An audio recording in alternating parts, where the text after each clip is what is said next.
أعوذ بالله من الشيطان الرجيم. بسم الله الرحمن الرحيم. إذا زلزلت الأرض زلزالها وأخرجت الأرض أثقالها وقال الإنسان ما لها يومئذ تحدث أخبارها بأن ربك أوحى لها يومئذ يصدر الناس أشتاتا ليروا أعمالهم فمن يعمل مثقال ذرة خيرا يره ومن يعمل مثقال ذرة شرا يره. Ya Allah.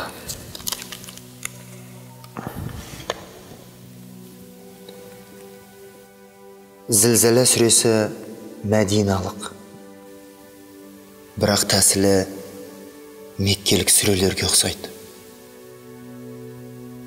Өйткені бұл сүреде қиямет күнінің қорқыныштары мен үрейлері жайлы айтылады. Қиямет күні болатын ауыр зілзала жайы да баяндалады. Бұл зілзаладан заңғар таулар да жермен жексен болады. Сол сәтте адам баласы қорқатын жердің сыртқа мәйіттерді шығарып тастауы, алтын күміс қазыналарының шығуы сияқты оқиғалар орын алады. Сондай-ақ жер әрбір адамның жер бетіндегі істеген ісіне куәлік етіп, мына күні бұлай, мына күні бұлай істедің дейді. Мұның барлығы сол күннің үрейлі оқиғалары. Сондай-ақ адамдардың махшар алаңынан жәннат тозаққа бет алуы, бақытсыз бен бақытты болып бөлінуі баян етіледі.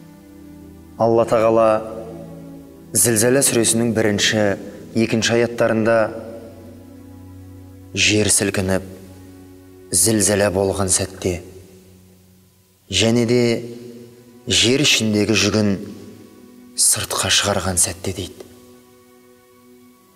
Әлбетте, қиямет күні сырна үрленген кезде немесе одан кейін жер сілкініп, ішіндегі адам денесі мен қойнауындағы қазыналарды сыртқа шығарады.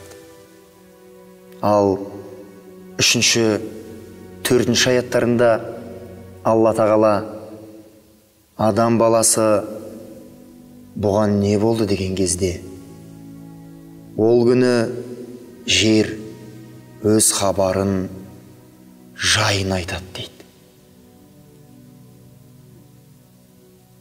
Әлбетте, мұның барлығын өз көзімен көрген кәпір қорқыныштан жерге не болып жатыр деп үрейленеді. Сонда жер Алла қалауымен өзінің жағдай тілімен жер бетінде жасалған жақсы да жаман істің барлығын айтады. Ал 5 аятында Раббыңның оған уахи етіп білдіруімен дейді. Алла тағаланың әмір етуімен жер өз қойнауындағыны түгелдей сыртқа шығарып, барлығы жайлы хабар береді. Келесі аятында сол күні адам баласы топ-тобымен өз амалдары көрсетілу үшін шығады дейді. Адамдар қабірлерінен шығып есеп-қисап алаңына бет алады. 7 аятында Алла тағала сонда кім тозаңның түйірі салмағындай жақсылық істеген болса, ол оны көреді дейді. Дүниеде шаңның тозаңындай жақсылық істеген ақыретте оның сауабын алады.